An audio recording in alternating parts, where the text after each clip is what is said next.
Start. नमस्कार, माझं नाव विवेकानंद भारत माने, जिल्हा परिषद प्राथमिक शाळा रामवाडी.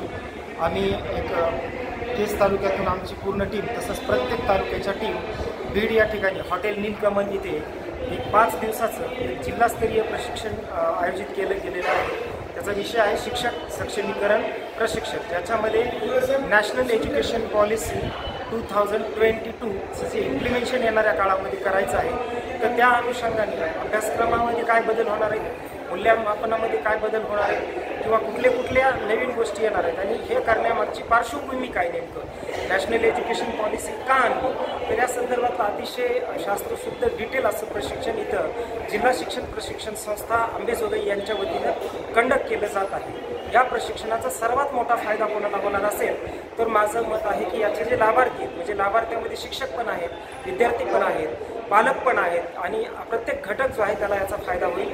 कारण येणाऱ्या काळामध्ये भारत देशाला जो नागरिक पाहिजे, जगाला जो ग्लोबल सिटीजन पाहिजे, तो सिटीजन जर आपल्याला घडवायचा असेल तर आपल्याला जुनाट शिक्षण पद्धती सोडून एक नवीन शिक्षण पद्धती आत्मसात करावी लागेल. परंतु तिचा गाभा हा भारतीय ज्ञान पद्धतीवर आधारित असला पाहिजे.